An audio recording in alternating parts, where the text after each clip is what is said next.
Hello, everybody. Good afternoon. I'm Miles Lennon, and it is my great privilege to introduce the second of Professor Ruha Benjamin's Tanner lectures entitled Dystopia, Utopia, or UStopia, From Artificial Intelligence to Abundant Imagination. And by way of introduction, I think it's safe to say that there are some very, very obvious reasons why Professor Benjamin was tapped to share her expertise as part of this illustrious speaker series. So let's first get some of that obvious stuff out of the way.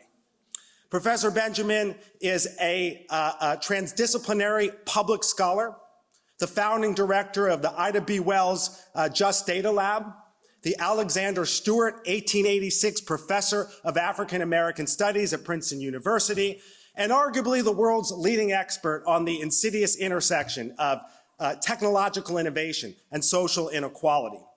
She's written and edited numerous books on a wide range of topics, from algorithmic automation to stem cell research to virality in both its biomedical and social forms. So her knowledge and expertise are obviously of great relevance to the particular political moment that we find ourselves in.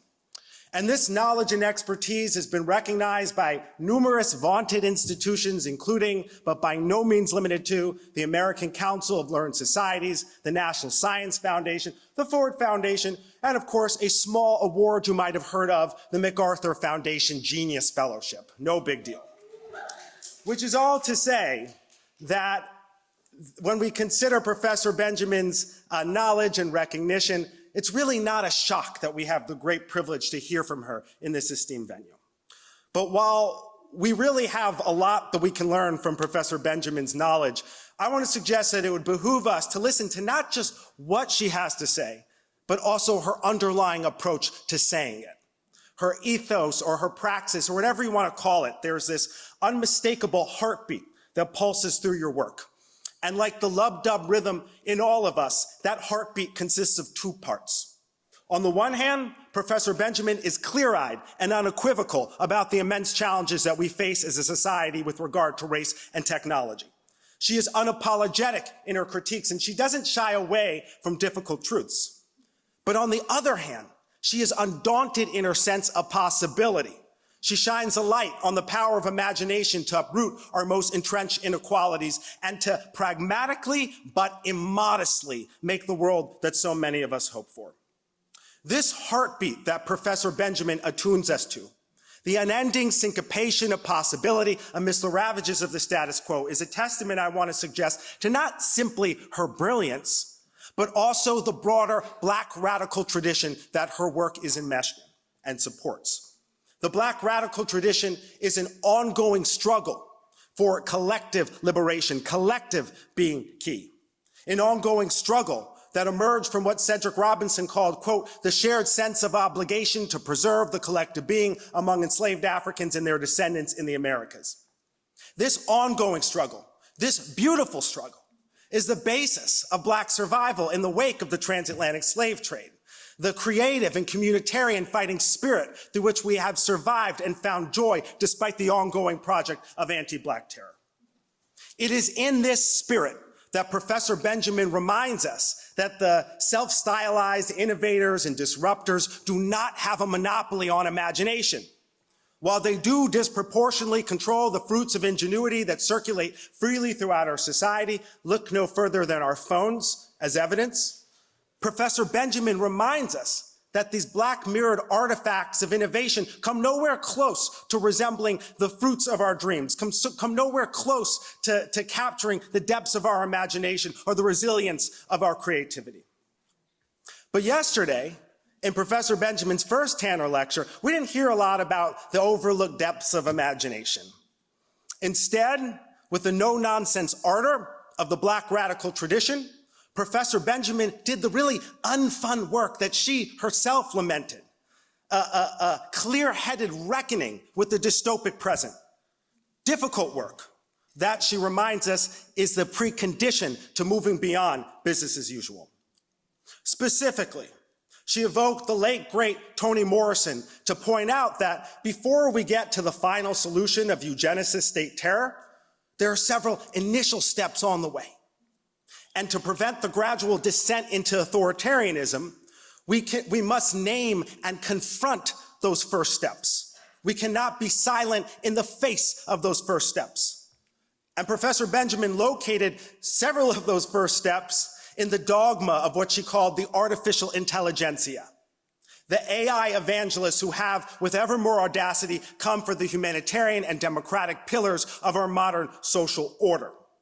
Specifically, she illuminated the many brazen connections between eugenicist thought and the authoritarian impulses of many big tech visionaries, calling attention to how those who are at the vanguard of our information society, those who ostensibly champion the free dissemination of data, paradoxically follow the fascist playbook of the white supremacists of yesteryear in their self-serving efforts to optimize genetics under the false pretenses of working in the public good.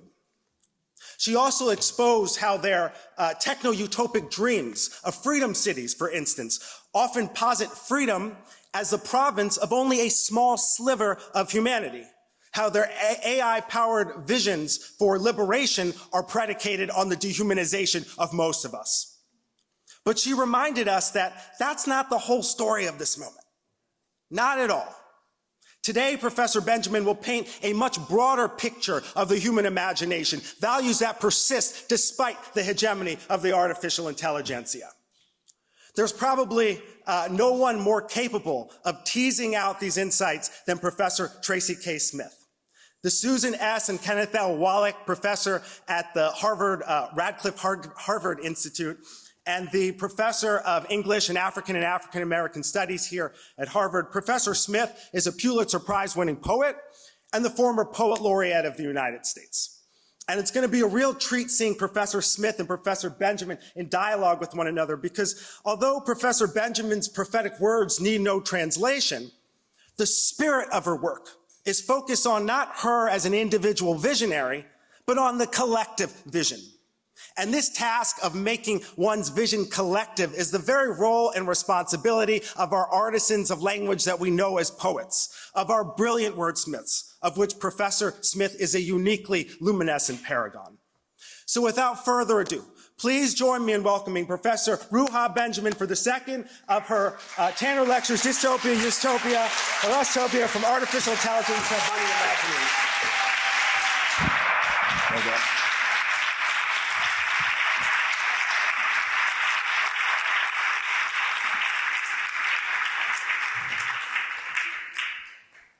I was not ready. And I know y'all weren't either. I was sitting down next to my son scribbling with this little napkin. I'm thinking, that's the introduction? I mean, former theater kid? Rapper. I knew something. No, I knew something. I mean, whoa, we can go home. Whew.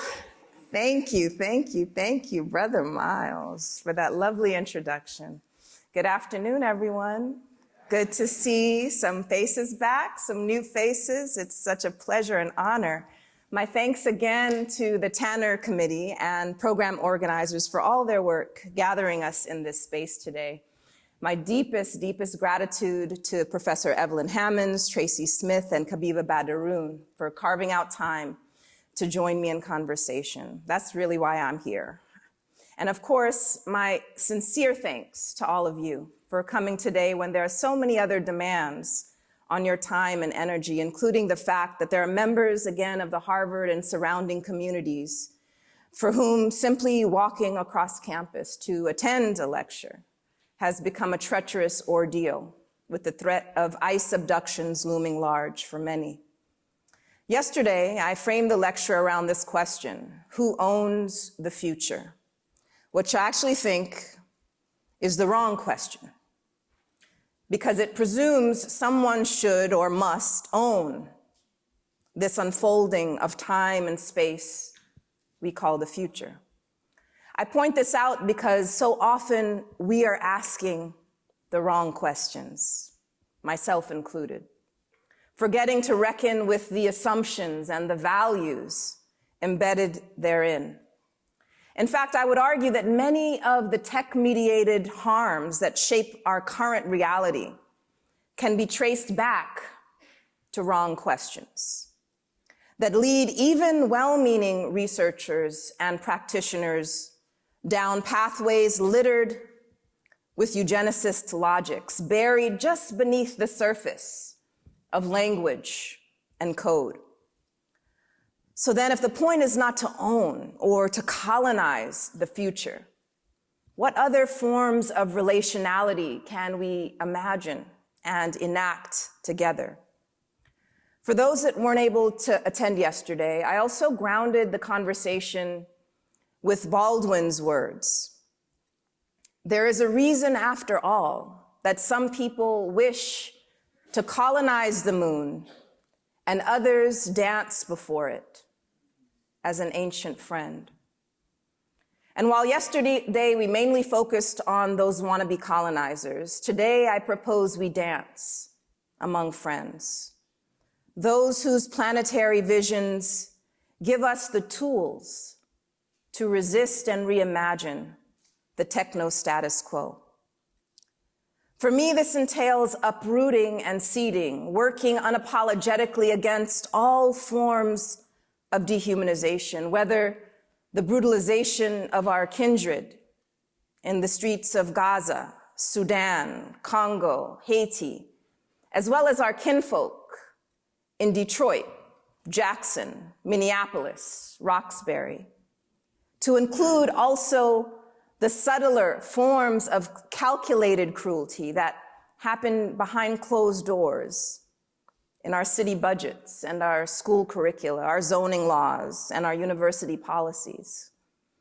Unlike the supremacist systems that shape our present world, a Black radical imagination encourages a keen understanding of our deep-seated interdependence as a people and planet.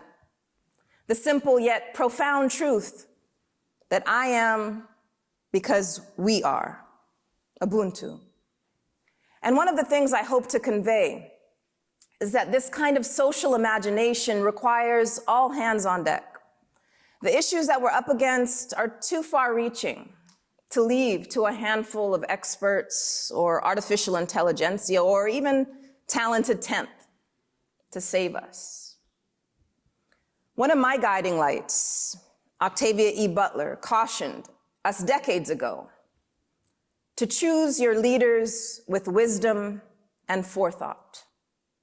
To be led by a coward is to be controlled by all that the coward fears. To be led by a fool is to be led by the opportunists who control the fool. To be led by a thief is to offer up your most precious treasures to be stolen. To be led by a liar is to ask to be told lies. To be led by a tyrant is to sell yourself and those you love into slavery. And so here we are, with cowards and fools and thieves and liars and tyrants selling us artificial futures animated by an accelerationist ideology that, as Roberts and Hogan warned us, assumes that it is, quote, too late to act, too late to come together for collective decision-making, and too late to care. A future for the prepared and worthy few, and damnation for the rest. A deeply eugenicist vision to which we can and must call bullshit. Today, then, we turn away from the ignoble visions of the artificial intelligentsia and towards those friends whose knowledge and know-how grow under the rubble of so-called progress.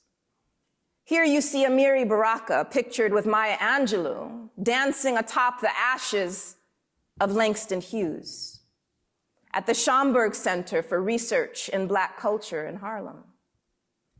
In 1969, Baraka penned a poetic and prescient essay titled Technology and Ethos. Nothing has to look or function the way it does. The West man's freedom, unscientifically got at the expense of the rest of the world's people, has allowed him to expand his mind, spread his sensibility wherever it could go, and so shape the world and its powerful artifact engines. Political power is also the power to create, not only what you will, but to be freed, to go wherever you can go. Black creation, creation powered by the Black ethos, brings us very special results. Think of yourself, Black creator, freed of European restraint. Think what you would be, the results of the unfettered blood inventor, creator, with the resources of a nation behind him, to imagine, to think, to construct, to energize.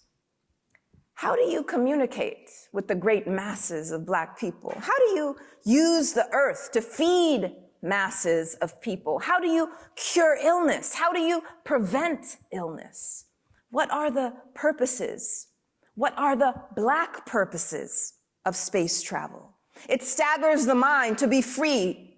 Go let the mind do what it will. He continues, these white scientists on lifetime fellowships or pondering problems at Princeton's Institute for Advanced Study, my favorite part. So that a telephone is one culture's solution to the problem of sending words through space. It is political power that has allowed the technology to emerge and seem the sole direction for the result desired. A typewriter, Baraka asks, why should it only make use of the tips of the fingers as contact points of flowing, multi-directional creativity? If I invented a word-placing machine, an expression scriber, if you will, then I would have a kind of instrument into which I could step and sit or sprawl or hang and use not only the tips of my fingers to make words express feelings, but elbows, feet, head, behind, and all the sounds I wanted, screams, grunts, taps, itches. I'd have magnetically recorded at the same time and translated into word, or perhaps even the final expressed thought, feeling would not be merely word or sheet, but itself, the expression, three-dimensional, to be touched or tasted or felt or entered or heard or carried like a speaking, singing, constantly communicating charm. A typewriter is corny, he wrote. The so-called fine artist, he says, realizes, those of us who have freed ourselves, that our creations need not emulate the white man's, but it is time the engineers, architects, chemists, electronics craftsmen, that learning Western technology must not be the end of our understanding of the particular discipline we're involved in. Most of that West-shaped information is like mud and sand when we're panning for gold. The actual beginnings of our expression are post-Western, just as they are certainly pre-Western. It is only necessary that we arm ourselves with the complete self-knowledge. The whole technology will change to reflect the essence of a freed people. Freed of an oppressor, but also, as Torre has reminded us, we must be free from the oppressor's spirit as well. It is this spirit, he writes, as emotional construct that can manifest as expression, as art or technology or any form. But what is our spirit? He asks. What will it project? What machines will it produce? What will they achieve? What will be their morality? And finally, the technology itself must represent human striving. It must represent at each point the temporary perfection of the evolutional man and be obsolete only because nothing is ever perfect. The only constant is change, he wrote. So I begin the conversation today with the poetic insights of Baraka on technology and human values, written in 1969, mind you. as he dances with Angelou atop the ancestral ashes of Langston Hughes, because poetry is easy to underestimate. The same way it's easy to underestimate how our individual actions and decisions can shape the world around us.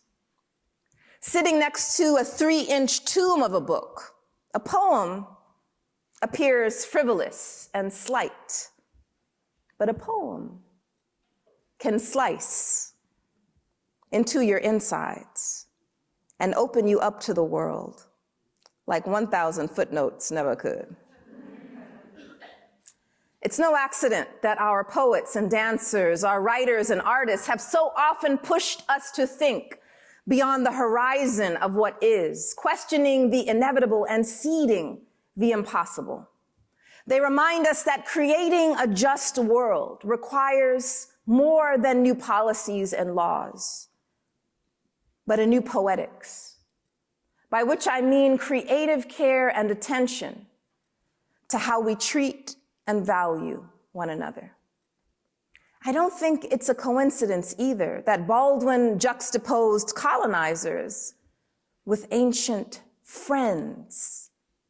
After all, friendship is its own creative force in the world that I think we underestimate as we do poetry.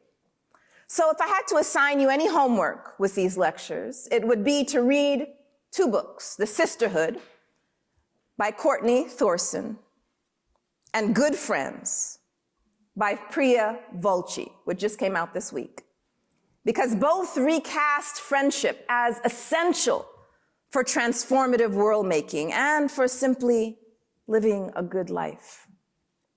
As our very own Tracy K. Smith has written, one of poetry's great effects, through its emphasis upon feeling, association, music, and image, things we recognize and respond to even before we understand why, is to guide us towards the part of ourselves so deeply buried that it borders upon the collective.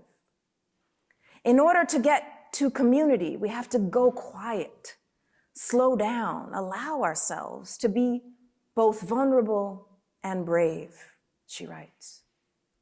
Vulnerable and brave. In Smith's hands, poetry becomes an antidote to the move fast and break things ethos that animates our tech-saturated culture. And in this way, she's activating a formulation brought to us by Black feminist writer Toni Cade Bambara. Not all speed is movement. This is an insight I apply to many, many areas of my life, both personal and professional.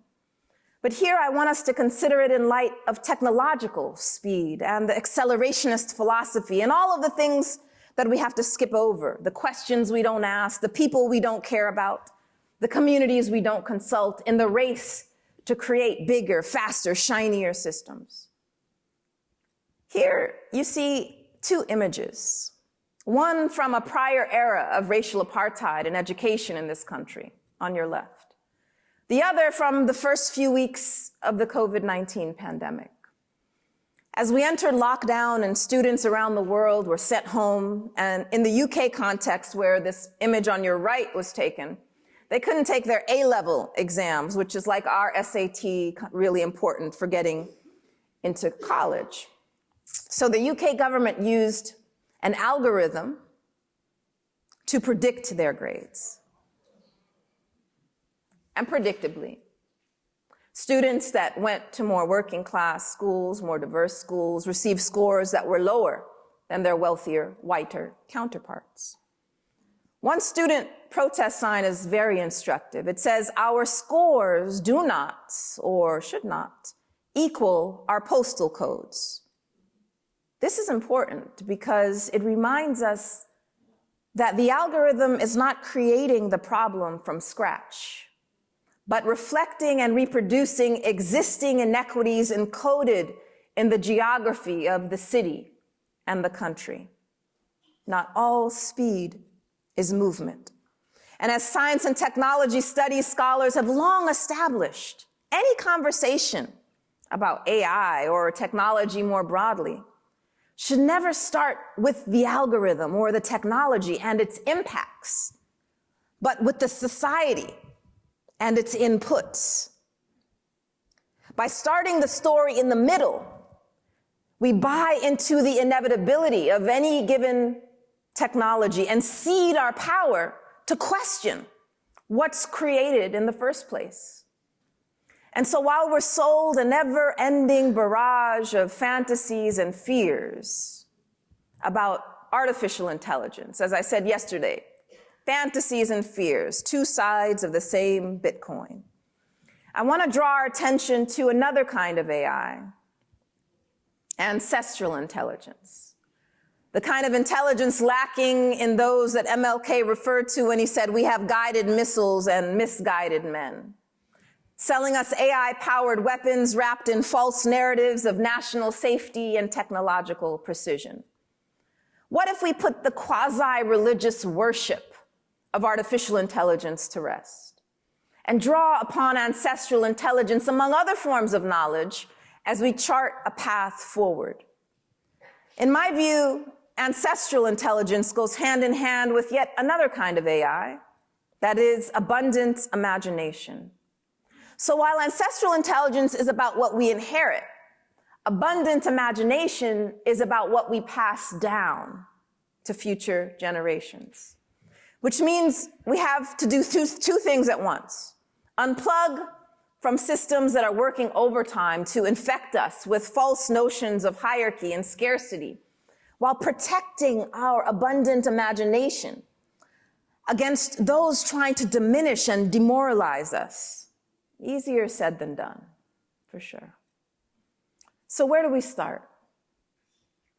In his book, Freedom Dreams, historian Robin D.G. Kelley writes that without new visions, we don't know what to build, only what to knock down. We not only end up confused, rudderless, and cynical, but we forget that making a revolution is not a series of clever maneuvers and tactics, but a process that can and must transform us. I think the powers that be are counting on us to feel confused, rudderless, and cynical. And when we do, and we all do, I think it's more crucial than ever that we gather as we are today and clarify our vision, recommit to transforming not only the world out there, but the worlds in here. To that end, I thought I'd share with you how I began to think seriously about the importance of imagination in our work and lives before returning to the main part of the talk. So it was about 15 years ago. I was starting my first faculty position and trying to learn everything that I could about teaching, because somehow they skipped that part in grad school. And I came across a famous study conducted by NASA that was focused on creativity. The researchers were interested in measuring the capacity for what they called divergent thinking. That is, the ability to see beyond what's right in front of us and come up with many different ways of thinking through a problem. So they followed a cohort of 1,600 children over many years, giving them a creativity test each year that was originally designed for NASA recruits. And the results for them were shocking, in that nearly 100% of 5-year-olds fell into the genius category for divergent thinking.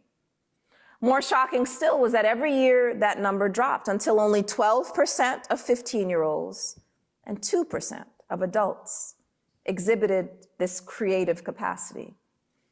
In other words, this inherent genius that we all possess is schooled out of us.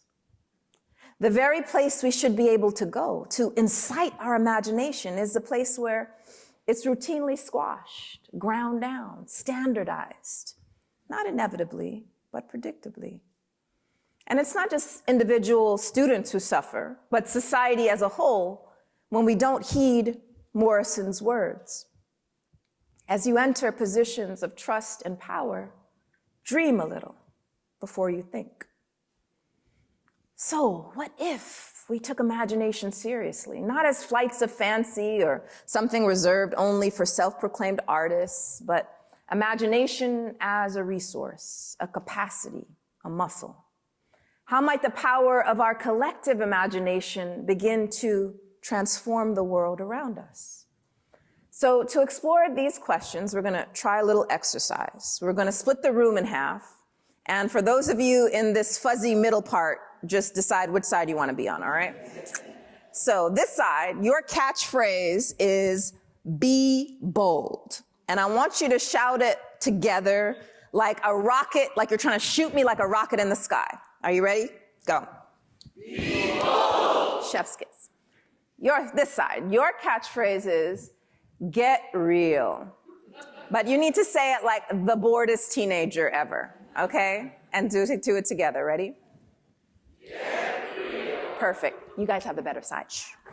So when I point to you, space travel, free public transportation, colonize Mars, decolonize Earth, AI superintelligence, cancel student debt, build underground bunkers to survive the AI apocalypse, build affordable housing for all, spend billions on weapons and war, invest in peace and well-being for all. You get the picture? Boldness is rationed, while realism is mass-produced. We are in many ways trapped inside the lopsided imagination of those who hoard power and resources to benefit the few at the expense of the many. Now, these faux futurists, they let their own imaginations run wild when it comes to bending our digital and our physical realities.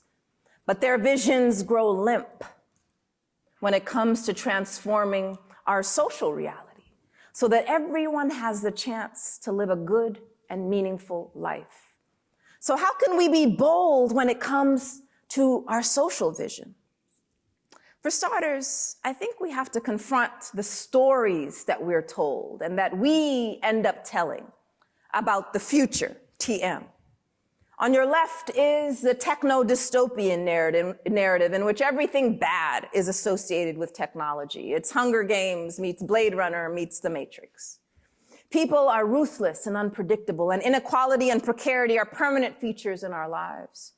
In this dystopian vision, technology is our slayer, displacing and dominating humanity. This, of course, is the story that Hollywood loves to sell us.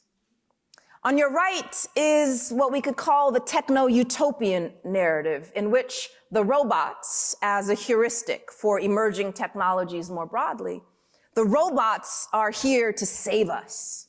All of our preferences are tracked and desires catered to. Chatbots, virtual assistants, driverless cars at our beck and call, all our wants and needs met in an instant. This, of course, is the narrative that Silicon Valley and the artificial intelligentsia, more broadly, love to sell us. This is a future where our automated offspring know us better than we know ourselves. Ease and efficiency just a click away. In the wildest dreams of these post-human proselytizers, we merge with technology, optimizing our potential to be smarter, stronger, superhuman. And while these sound like opposing narratives, they have different endings, for sure. One in which we're saved, one in which we're slayed by technology. They actually share an underlying logic, what we would call a techno-deterministic logic that assumes technology is in the driver's seat, propelled by a will of its own. And in both, we give up power. In the dystopic and utopic futures, technology impacts us for better or worse, but our impact on technology, the social inputs, are missing from both of those scripts. The values, assumptions, interests, and needs that shape our digital and physical worlds are hidden from view. To move forward, we have to pull back the screen, rather than agonizing about a coming dystopia or longing for a future utopia, we need to reckon with UStopia. UStopia is a word I'm borrowing from science fiction writer Margaret Atwood to describe the fact that the future is us. However loathsome or loving we are, so will we be. Whereas utopias are the stuff of dreams, dystopias, the stuff of nightmares, UStopias are what we create together when we're wide awake. So let's do just that and stretch our collective imagination. First, in order to go forward, we go back, our historical imagination.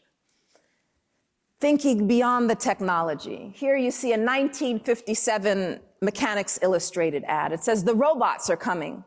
And when they do, you'll command a host of push-button servants."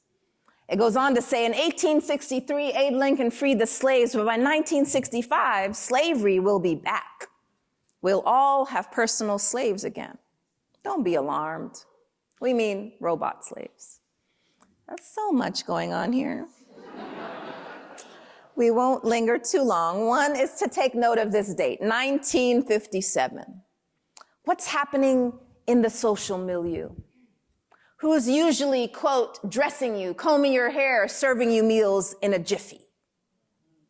The free labor of women, the exploited labor of Black domestic servants starting to push back against their exploited conditions, giving rise to the need or the desire to automate this labor.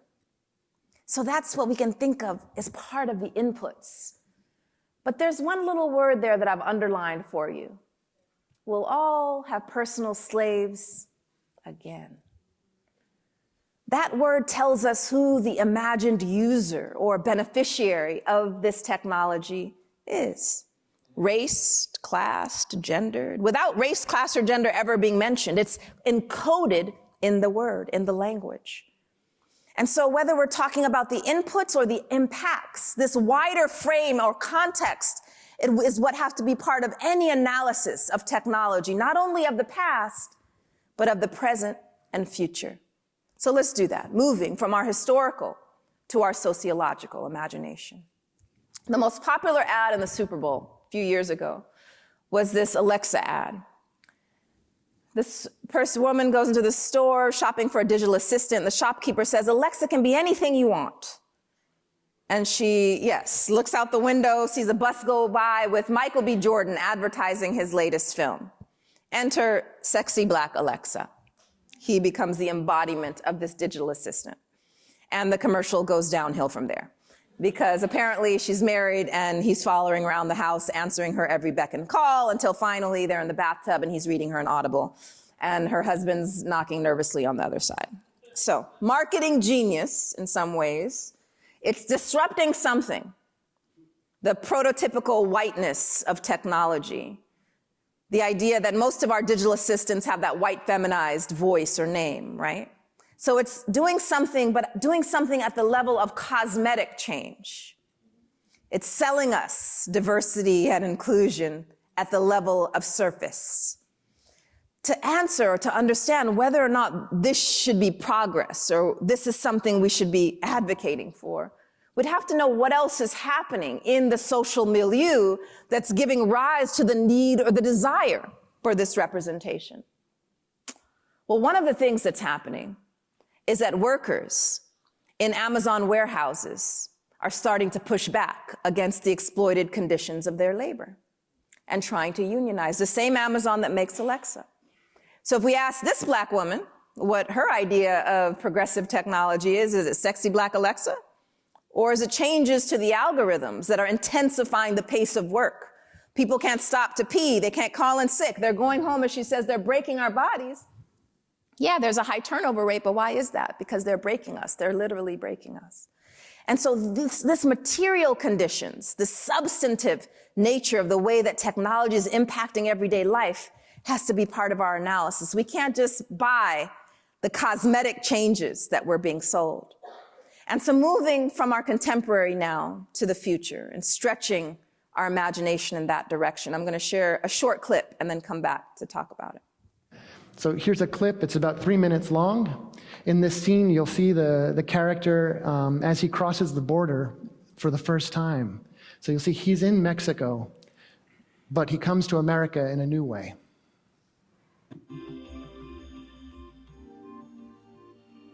Cerca de la colonia donde vivía, en las afueras de la ciudad,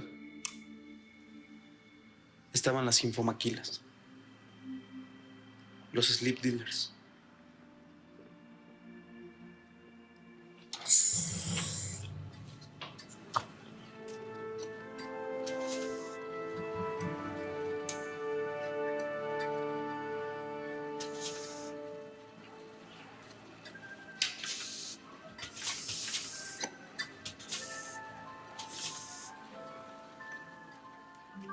Este es el sueño americano. Le damos a los Estados Unidos lo que siempre han querido. Todo el trabajo, sin los trabajadores. José está en un matadero en Iowa. Y María es niñera de una niñita en Washington. Ustedes tres van a estar en una chambota en San Diego.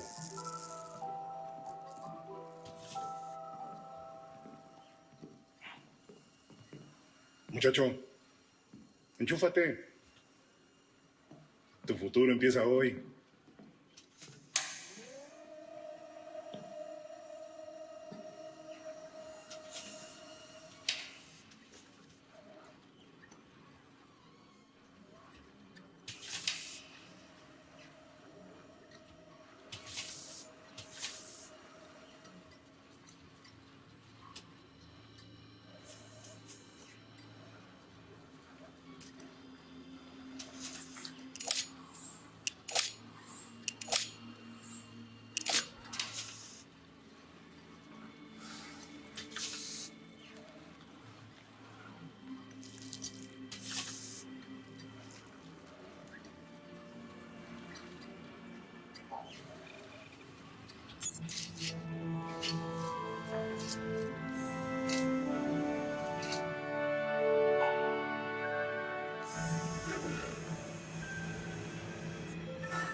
Español. So here is a world in which migrant workers are replaced by robots who are controlled virtually by laborers in Mexico, carrying out a variety of jobs in construction and childcare and agriculture and more. Not only is the tech invasive, as we just saw, but it allows unprecedented surveillance. So if the worker falls asleep for an instant, the computer wakes her up, registers the lapse, and docks her pay. So Amazon on steroids. Over the course of the film, Memo Cruz starts working at one such factory, which are called sleep dealers because workers often collapse of exhaustion when they're plugged into the network too long. In this way, the film reminds us how the fantasy of some on our side of the border is predicated on the nightmare of others. And that embodiment doesn't magically cease to matter when it comes to automation, but can actually become more intensified, intrusive, and violent. Fiction meets reality because when it comes to the so-called ethics of AI, we have to reckon with the armies of laborers, data workers in places like Kenya, content moderators in the Philippines, Amazon workers in Bessemer, Alabama, among others. What some call artificial intelligence that do the ghost work that make AI appear magical. It's worth recalling that the etymology of the Czech word robot is drawn from the Slav robota, which means servitude, hardship. So anytime we're talking about robots in pop culture, it's a way to channel our anxieties about human dehumanization. And that very last moment of the clip, did you notice? Choose your language. Reminds us that diversity and inclusion doesn't necessarily mean progress and liberation. We can be included into harmful systems. So we have to move beyond the buzzwords and look to the material, the substance of what it is any system consists. So how do we move from artificial to abundant imagination and cultivate a vision animated by a deep-seated understanding of our interdependence as people and planet? A vision that is not wholly new because it draws on knowledge and know-how that has survived the end of the world many times over. As Imani Perry's incredible body of work teaches us, imagination has always been our gift. That is what makes formulations like Black people are naturally good at dancing so offensive. Years of discipline that turn into improvisation, a mastery of grammar, and an idea that turns into movement that hadn't been precisely like that before. That is imagination, not instinct, she writes. To reclaim and redistribute the future, I think we can look to the insights of Afrofuturists like Lonnie Brooks and Ronaldo Anderson, who remind us that Black and Indigenous communities have not only survived, they have created. They have built technologies of renewal, from kinship systems to cultural codes, ontologies that do not submit to the nihilistic pessimism and spirit-based epistemologies that contribute to insurgent data practices. This is the essence of ancestral intelligence, what we call the real AI. In the process, I also think we have to reckon with all of the ways that our vision, our imagination, is distorted, continuously warped, including how racism, colonialism, intersecting forms of domination twist and turn how we see the world and how we are seen. This is, of course, a global phenomenon, not unique to the United States, whether we go somewhere like France that upholds a colorblind mythology. But if you talk to Muslims, you talk to migrants, you talk to Africans, you get a much more accurate reading of reality. Likewise, somewhere like India, which is where I was born, caste hierarchies naturalized using the language of religion to make it seem ancient and untouchable. You talk to those who experience the underside of the caste hierarchy, you get a much more accurate reading. It matters who we turn to. It matters whose knowledge is part of our analysis. Somewhere like Japan, which is where my sister-in-law lives. From the outside, many people perceive as a homogenous society, but somehow humans, we are so creative. Even here, we have all kinds of social fault lines, deadly fault lines, including the way the Japanese of Korean descent are treated like second-class citizens, discriminated in work and education and healthcare. It matters who we talk to get an accurate understanding of the structure and the system. Likewise, somewhere like Brazil that is on the other end of the spectrum, sort of believes in this idea of being a multicultural democracy. Racism is a problem of you people up north. And yet if you talk to Afro-Brazilians, talk to indigenous people, you get a much more accurate understanding of the reality. It matters whose knowledge is shaping our analysis and our imagination. So when we think about the role of science and scientists in constructing all of these variations of hierarchy and supremacy, it brings us to our own backyard here in the academy. You know, we tend to think about racism, or we're taught to think about racism as a byproduct of ignorance, something that comes from the backwoods, the trailer parks. And yet it was born in the citadels of learning.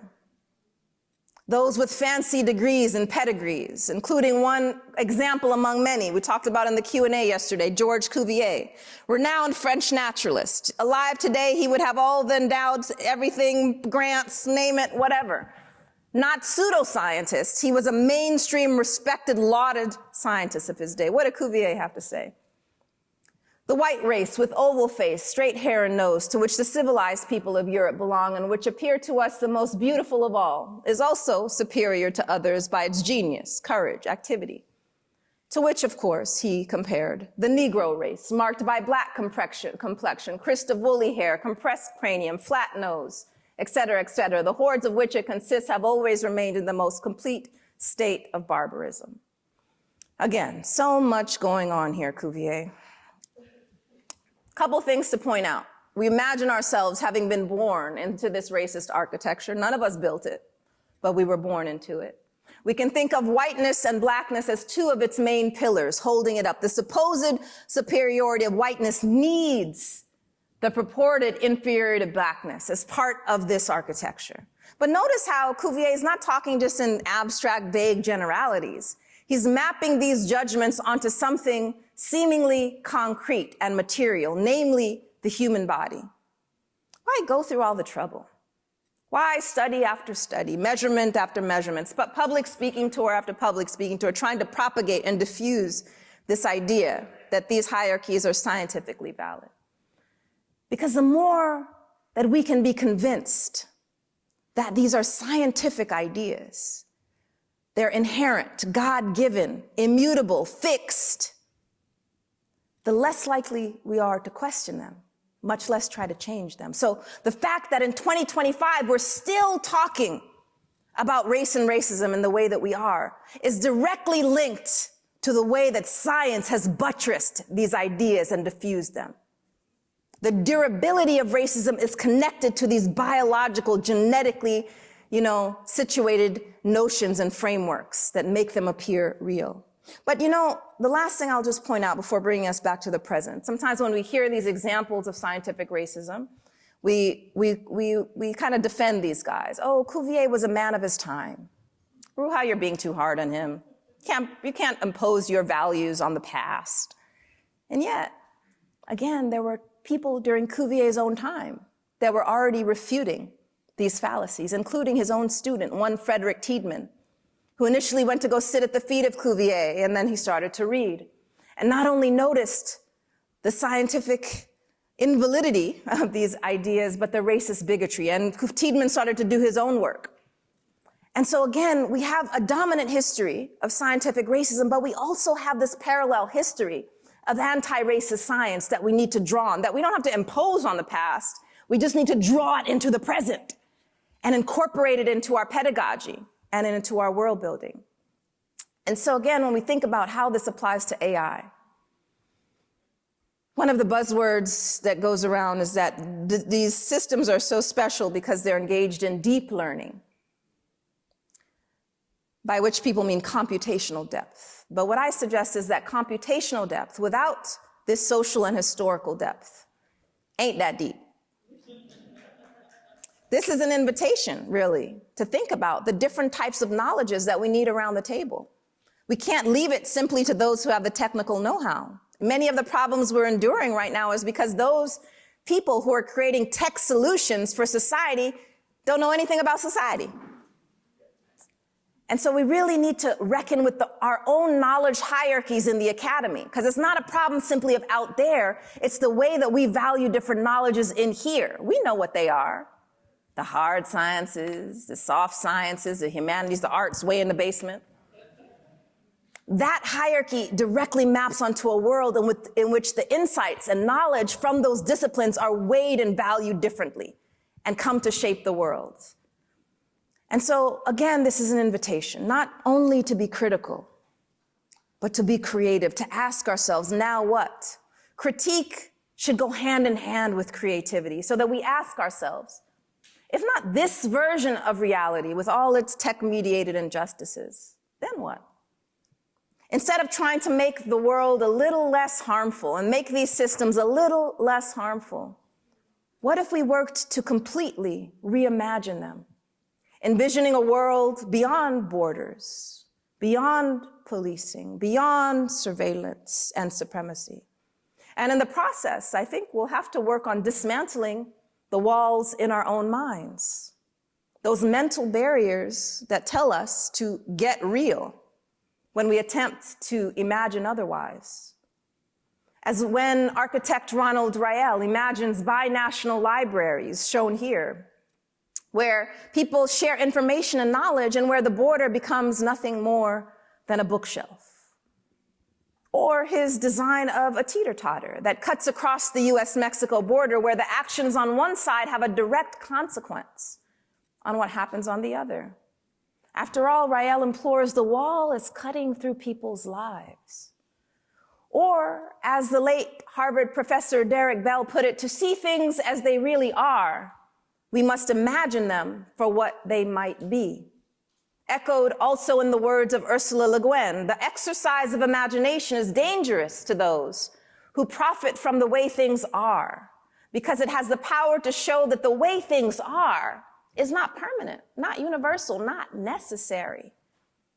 So take one of my favorite examples that I think really apply these insights, the white-collar early warning system, developed by artist Sam Levine, disrupting the racist association between blackness and crime, and shining a light on the invisible crimes of capitalism.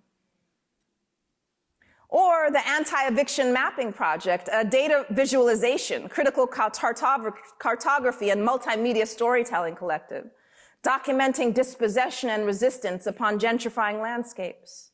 This project creates tools and disseminates data contributing to collective resistance and movement building. So while these two examples shine a light on those who would rather remain hidden, bankers and landlords, I also want to share a few examples and collaborations between artists and technologists working together to center the people and places that are often broken by the artificial intelligentsia's investment in policing, surveillance, military technologies.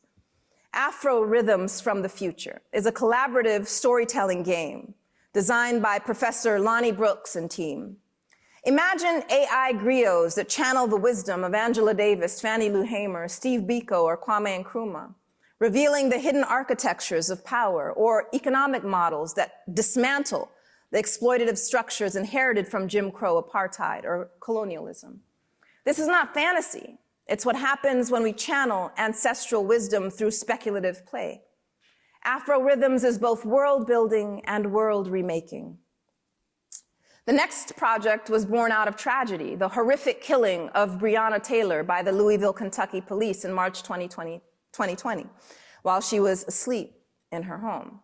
Breonna's Garden, as I'll show in just a moment, is a virtual and augmented reality experience conceived by artist and curator Lady Phoenix and co-designed with Breonna's family.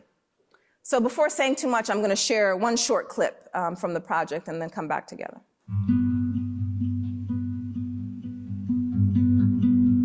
Breonna's Garden started out as a need or a desire to want to provide a safe place for Janiyah Palmer, who's the younger sister of Breonna Taylor.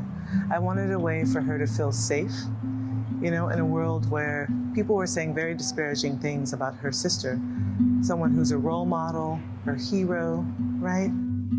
And so in this garden setting, we provide the ability to silence a lot of the noise and focus on the clear signal of healing, of reconciliation, of honoring someone's life, honoring the connection. I'm Lady Phoenix. I'm an artist, I'm a curator, and I'm an art advisor. I wanted to engage Janiyah in a, you know, kind of hands-off way. Just started following her on Instagram, wanting to understand her story, wanting to understand who Breonna really is and was to her and her family and her community. And in doing so, I was very touched by everything Janiyah was sharing. I phoned up my buddy Sutu, who's a legendary AR, VR artist, and I said, hey, I have this idea. Are you interested? He said yes straight away. Loved the idea, and we began working. That was in the summer of 2020. When we initially approached Janiyah, at first she was like, this is cute, this is cool, thank you for doing this, I'm not interested. She was like, well, I get approached all the time, and it actually never really is about Breonna, or they never follow through. I said, okay, no problem. And I kept working and kept observing and remained a part of her online community. And then I came back and I said, we have something for you to actually look at. It's not just like a deck. We have something for you to interact with. What do you think? And then she messaged me back and she was like, oh my God, I love it. I'm crying. I showed my mom, she's crying. This is beautiful. Yes. I think she felt seen. I wanted to give Janaya a choice, ultimately. Sure, the world is saying what they're saying about your sister. You know, your family knows, that's absolutely false. They didn't know her, right? They're simply trying to get a rise out of people and selling the hour. How about we come into a reality where who Brianna was to you, who she is to you, can be the core of why people gather. Love can be the focus. What's horrible and traumatic is known, but the unknown is the beauty, is the joy, is the wonder. And to be in a place that's not only held for that possibility to continue to flourish, but also the possibility of complete strangers coming into the garden, planting their own flowers through their own memory of their loved one. People who are drawn to this project are drawn because of the healing nature of the project and because of the beauty nature of the project. It's actually quite beautiful to be held by butterflies and hummingbirds and, all manner of life and colorful flowers and bees. Literally life is attracted to this place. Whether it be in the digital sense or in the physical sense, we're creating a bridge where people can move closer to that beauty within them and move closer to that healing within them. It's something that we as a humanity, especially in COVID, when people couldn't even bury their loved ones, I think it's a solution, an important solution that allows us to keep living and keep loving and keep remembering and keep sharing and keep coming together around things that are important and that are precious, which is life.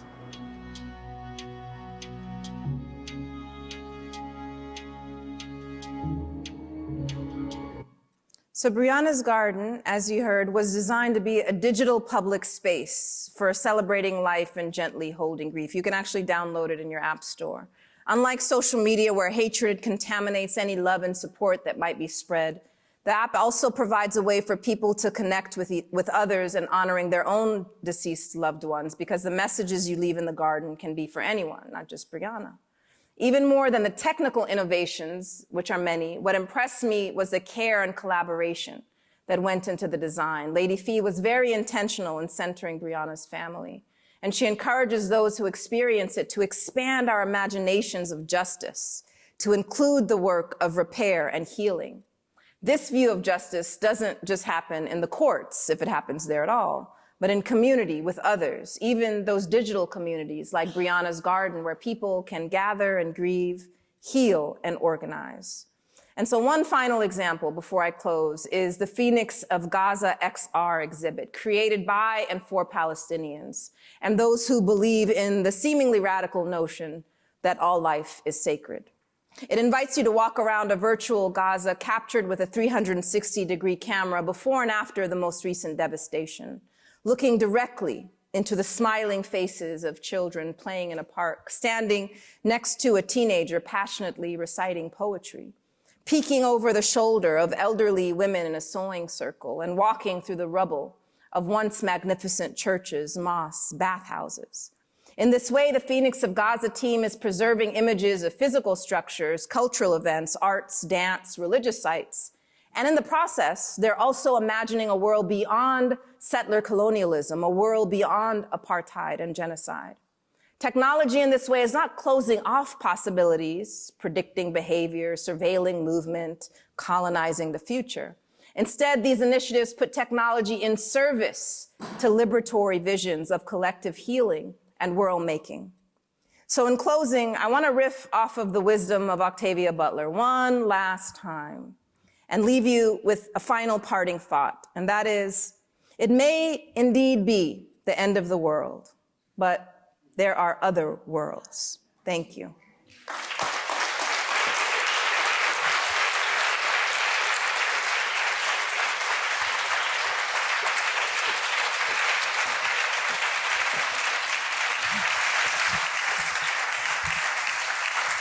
Yes. Thank you, Ruha, Benjamin. You've brought some beautiful, brilliant magic and inspiration to a place that is really hungry for that. So thank you. I'm grateful for the space that you've created here these past 2 days.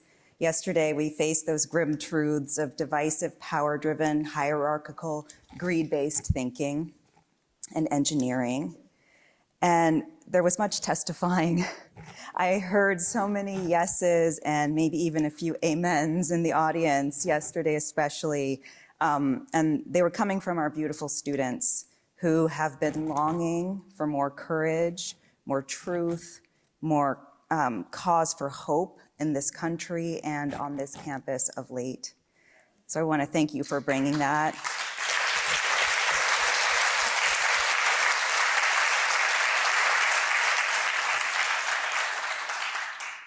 I'm also grateful for today's invitation to feel cherished by the many people in our midst and in our past whose imagining holds as central to its project our singularity, our vulnerability, and the many rich gifts and possibilities that each of us represents, because we really need that as well.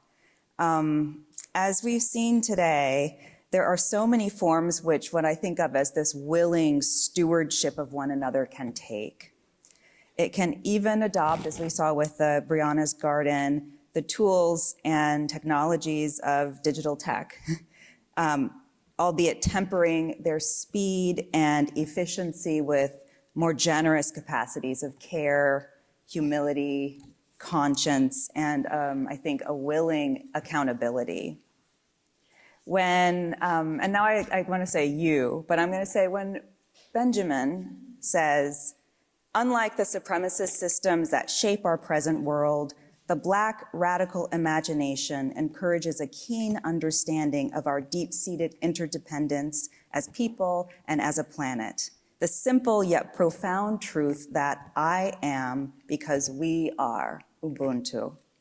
And she continues, and one of the things I really want to convey is that this kind of world building requires all hands on deck. I am reminded of Amiri Baraka's short poem, also from 1969, SOS. SOS. Calling all Black people. Calling all Black people, man, woman, child, wherever you are, calling you, urgent, come in, Black people, come in, wherever you are, urgent, calling you, calling all Black people. Calling all Black people, come in, Black people, come on in. One of the geniuses of this poem, as I see it, is its deployment of tone. Its opening lines sound like a kind of all points bulletin that would come across a police radio, which is so hilarious because can you imagine the police calling us in for backup? And then when its call starts to feel broader, I hear in my mind's ear something like this message going out to all of space. That invitation to come in means in yet more ways. Come to our aid, come into our vicinity. Yes, also thanks to your talk, come in here where we work and make. But also, and mostly for me, I'd say, come in, you're no stranger. Make yourself at home. Don't act like a guest. You know the drill. I hear those last three words, come on in, the way you might admit someone who's already barged in unannounced and uninvited, and how all of those pitches live in family or chosen family or community, and all of those pitches and layers of distance and willingness or even unwillingness, all of that lives in the reality of, in this poem, all Black people. We're a group, yes, but in many ways a varied and ambivalent group. Nevertheless, considering what we face, we've got to work together. And we know that a large part of Baraka's project is thinking about the community or the nation of Blackness. But I want to remind you that Black liberation as practiced in art and across modes is always about the liberation of a people and all people. And so I want to kind of merge that with what we've been hearing Benjamin talk about, that you and I live in a moment where we need all hands on deck.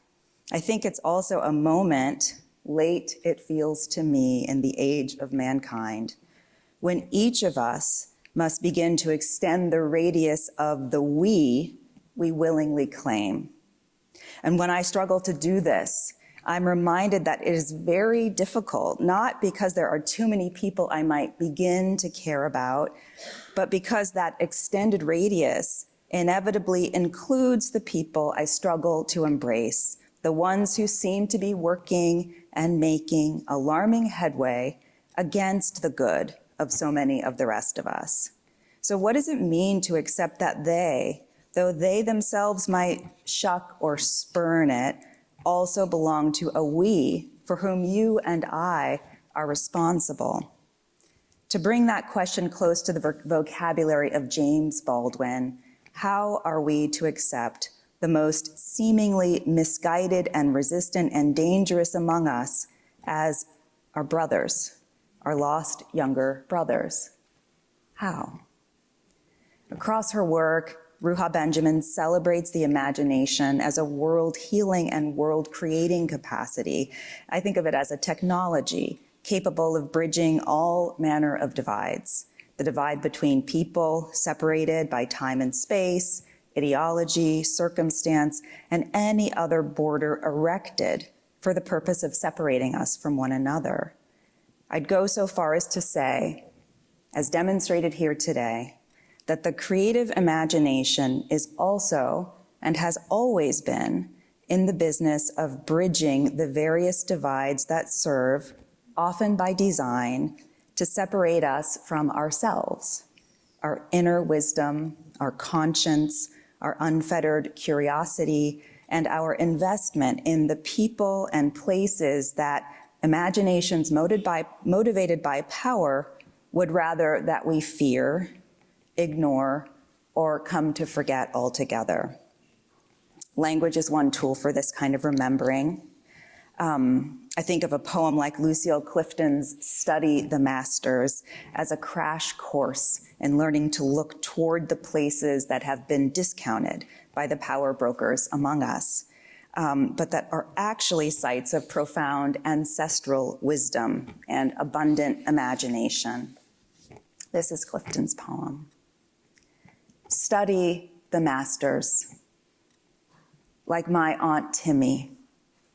It was her iron, or one like hers, that smoothed the sheets the master poet slept on. Home or hotel, what matters is he lay himself down on her handiwork and dreamed. She dreamed too. Words, some Cherokee, some Maasai, and some huge and particular as hope. If you had heard her chanting as she ironed, you would understand form and line and discipline and order and America. Of course, the master poet lay down and dreamed. It is the dynamic of service and reward upon which our nation was founded and by which it demands still to operate. But the huge portal that I see in this poem, a portal to the kind of awareness that we're not encouraged to claim, is the fact that Aunt Timmy, she dreamed too. And her dream is the focus of the poem, stitched with the words and the voices of other people's living and building, their thriving and striving. Of course, we will stand to learn from what she dreamt and what she chanted as she ironed. Art, beauty, discipline, reverence, yes, these are important things and they take many forms. But also, she has much to teach us about America. The project, it is fragile, it is frail, and yet it falls still to us to complete. I don't want to take up more space without bringing the brilliant and generous and inspiring Ruha Benjamin back up to the stage. So let's move that way.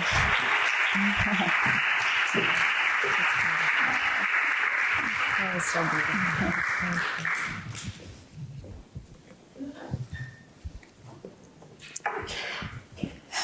I want to start with a question that Miles gave me better language for when he said the heartbeat that kind of emanates from you, and ask you to talk a little bit about how you see yourself or how you became yourself as a scholar and so much more, and what you feel about your role, your work in academia, and maybe what it feels like to be in this atmosphere where much of what we're talking about is what we are longing to begin to implement here. Yeah, thank you. I could really talk about that for hours. So y'all come tomorrow to the seminar if you want the longer version. But the short answer is that I started out as a poet as a student, like many students, and then that quickly got squashed in grad school. And, you know, I think when I was applying to grad school, my professors were surprised because I was always like a troublemaker, soapbox stander, like protesting something. And they were like, you want to go to grad school? And so I entered not really identifying strongly with the idea, the labels that you're describing, scholar, professor. I sort of jumped through the hoops, but always with the hope that one day I would be able to hula hoop. Yeah. And so that, you know, fortunately, you know, I endured, you know, and in sociology in particular, I was always a fish out of water. There were aspects of it that I really identified with as a field. And then there were many, many times when the gatekeeping around sociology was something that totally turned me off, like where people were always trying to figure out, does this count as sociology? And I don't care about that gatekeeping, and I'm not invested. I understand the importance, but I'm not invested in building up fields for their own sake. And so recently I started to identify more, as you was mentioned, as a transdisciplinary scholar, and not even interdisciplinary, because that's still about fields coming together. And my understanding of trans is that it's going beyond the academy. You're thinking about the role of your knowledge in the world beyond your peers and other scholars. And so for now, I'm wearing that label loosely. But I would say, to put a point on it, I've always tried to keep one foot in the academy and one foot out. To never look to this place for my sense of self and to give it all of myself, my investment.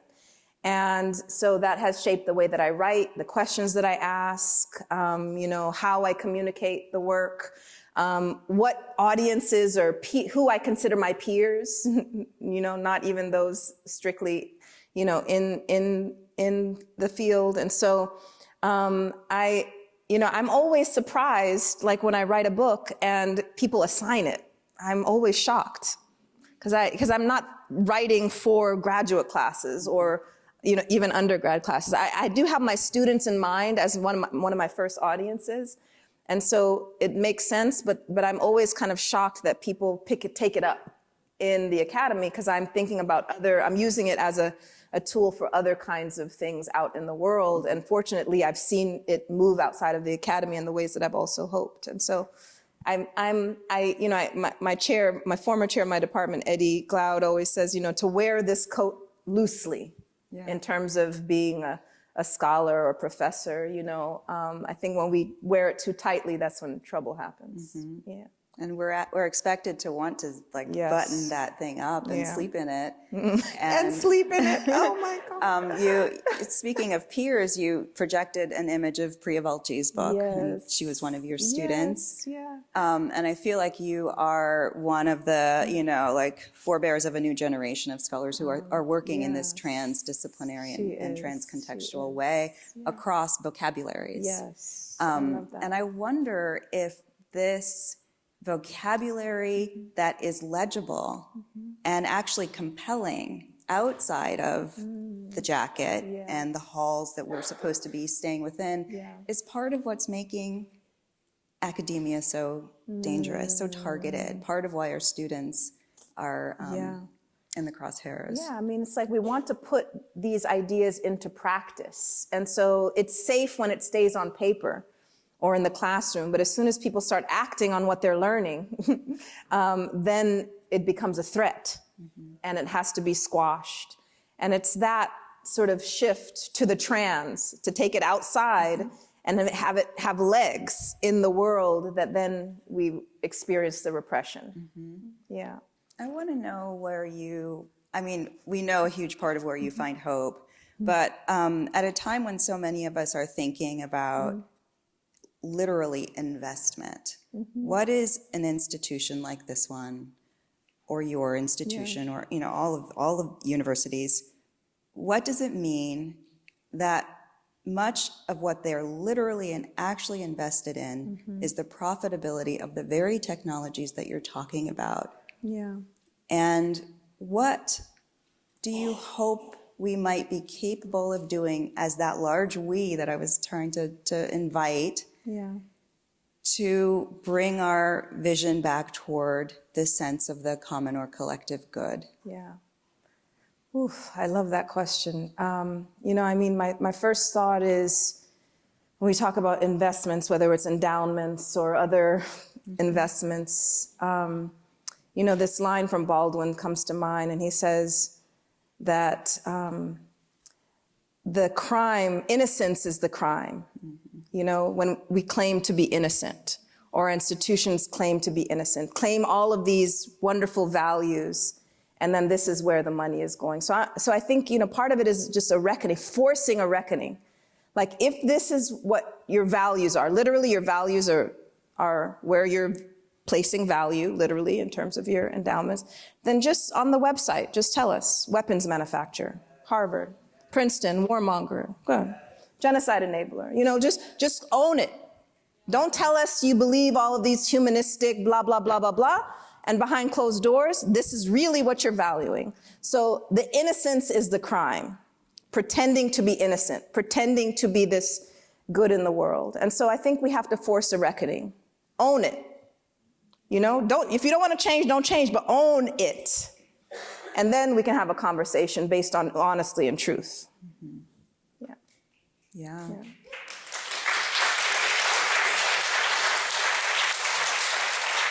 I feel like one of the, perhaps like the impediment to that really boils down to fear and vulnerability and things that are leveraged against one another in this game of Jenga. And yet there is much that you remind us of that makes us feel brave or hopeful. How many people could feel like some tears with the Brianna's Garden? Even just the maker, Lady Phoenix, saying, I wanted her to, she kept saying, I wanted her to remind us who her sister was, is. Yes. And to realize that our imaginations are capable of sustaining impossible, bonds across impossible distances, and that an act of love can counteract so much of the anger and hate mongering that is also, part of our atmosphere. Absolutely. Yeah, I mean, to the question of like the courage and how do we muster the courage, I really think of courage as not an individual trait or a virtue, like something I do or you do. Courage is a collective commitment. We create contexts in which people can be courageous.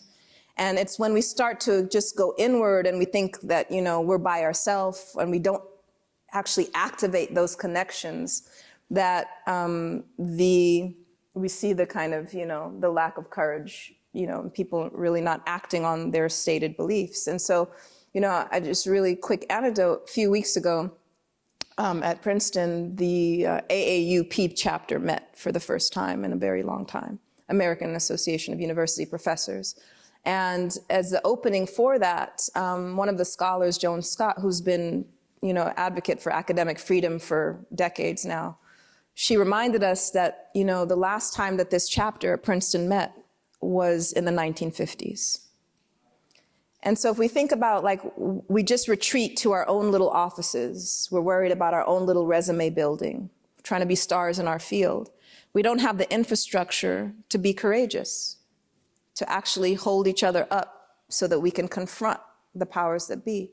And so part of it is that we need to sustain that infrastructure and that organizing beyond crisis, beyond moments of crisis, that we can activate it and draw upon it in various ways.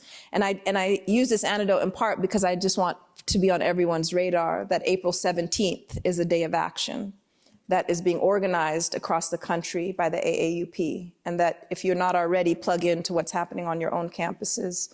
Again, to think about this as a portal, as you said, to be able to do things now that many more people are feeling the consequences of this eugenic imagination, the Department of Government Eugenics, as I mentioned yesterday. Perhaps this is an opportunity for us to look beyond our own self-interest and to work to cultivate this form of collective courage that we need in this moment and beyond. That's beautiful. April 17th.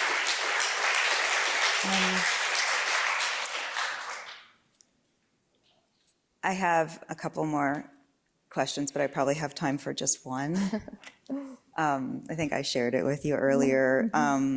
It's a question that emerges from my admiration for the breadth of your vocabulary and the courage of taking us to these dire, dim spaces and also bringing in so much that's luminous and living and saying we can work with these things. They are willing. They exist in order to collaborate.